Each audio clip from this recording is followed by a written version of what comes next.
All right, so I'm excited to be testing out this automotive diagnosis tool. This thing is a beast. You can see it comes in a nice little case here, and this can do a ton, a lot of what I'm going to be kind of showing you today and testing this thing out. You can see this is the actual device here.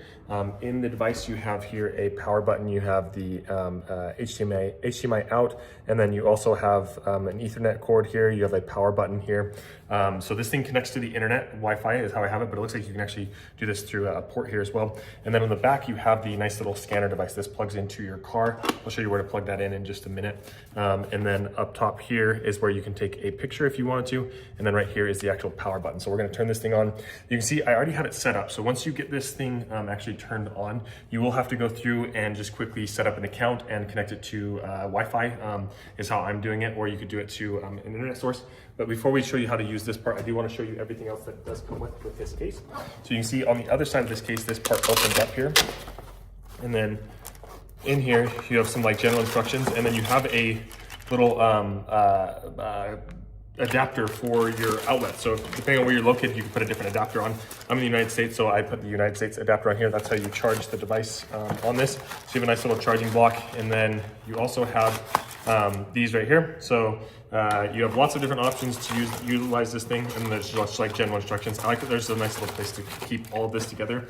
And the nice little case, so you can keep this in your car or in your garage if you want to. We're gonna zip this up, and then we don't really need the rest of that for this demonstration. So in order to get this going, like I said, make sure you turn it on, connect it to your internet, set up a basic account. It takes less than 3 minutes.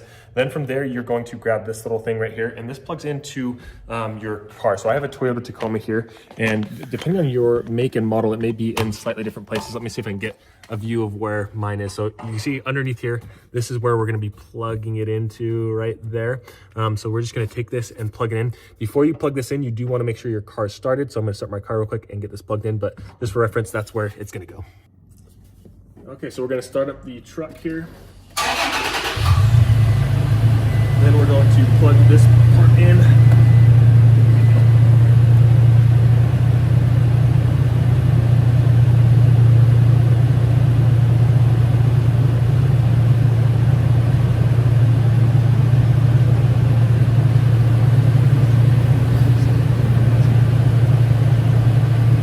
So now we got that plugged in here. You can see it's down below right there. And then we want to make sure that we get it connected to the device here. So we're going to click this on. And you can see this is now running, so it's going to ask for my PIN. So you set up a PIN when you have this on here. So I'm just going to get into that real quick.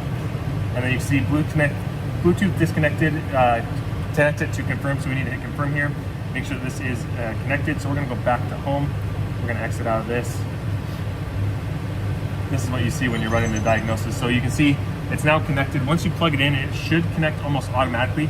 If not, you can go over here, diagnosis, and then you can click right here and connect it to Bluetooth. But you can see right now, we are, let me get a better view. That's kind of getting clear. You can see we are connected on this right now. But if not, you can hit connect here and then go back. So in here, in this main screen, you can see there's lots you can do. So you do diagnostics, maintenance, update, library, mail, testers, user info. Most people, they're going to want to come in here to the diagnostics to see different tests that they can run.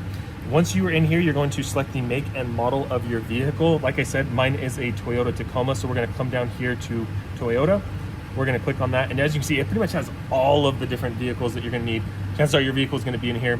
We're going to continue diagnostics. You can update this if you want to. We're just going to go to the diagnostics tool. And then it's going to ask some basic information about your vehicle. So this is an automatic. And then it's going to ask for the VIN number. You can either manually put it in, or you can hit read here and it will read the VIN number. So we're gonna have it read the VIN number here real quick. There it is, it found it. So we're gonna hit confirm. Then it's gonna ask for some other basic information like where you're located, US. And then if you have a smart key or without a smart key, we have the smart key. And then other or radar cruise, we're gonna do that. And then it has all the information about the vehicle here. We're gonna hit confirm. And then there's a couple of things you can do. You can either do an auto scan, a hot functions, or vehicle profile. We're gonna do an auto scan because we wanna look at everything. And then once you put inside the auto scan here, you can see there are lots of different things that you can scan inside of here. So we can start at the top and do engine, transmission. We can do the airbags. You can scan pretty much anything inside your car, and it's gonna tell you if there's any problems or anything else that you should look into. So for example, let's scan the engine, make sure we have no problems or anything in here. And then we're gonna hit next here. And then we're going to read the DTCs. And no trouble codes. So that's great. That means that we don't have any problems with the engine, so we can hit OK here, and then we can go back to the function menu. Whoops.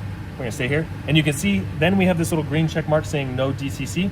But for instance, if I come over here to the ABS or track and I do a search, I did this before, so I know this is gonna throw an error code, and then we do read DTC, or at least it should. You can see now I'm getting an error code, and it gives me the exact code, so I can go look up exactly what to do with that. And then you can see low or high power supply voltage. So that's something that I may want to look into for my ABS VSC track read DTCs. So then I can report that, or I can go back here. And the nice thing is when I go back here, I like this. It gives you like a nice little checklist here. So you can see normal, and then here there's a fault, so maybe something else to look into. When I go into the transmission, I can do the same thing, hit next here, and then read the DTCs and see if there's any problems with the transmission. You can see no codes, which is what we like to see, and there's no problems there. If I wanted to, I could clear the DTCs data stream or activate a test, so I could run a test. If I click here, activate tests, you can see here are all the tests that you can run specifically for the transmission. We'll give this just a second here to load up. And you can see here are all the tests that you can activate. You can go in and click any of these and run a test if you wanted to. So as you can see, just like surface level, there is so much that you can do with this, especially if you're somebody who actually knows cars and diagnostics with cars. I'm not super handy when it comes to those kind of things, but as you can see, lots that you can do with here. So hopefully you find that helpful if you're looking at getting a machine like this. I like that once you're done, you can just unplug this and there's a nice little place to put this on here. The company did send me this for this review, but hopefully you find that helpful and kind of how to use this and how to go about getting the most use out of it.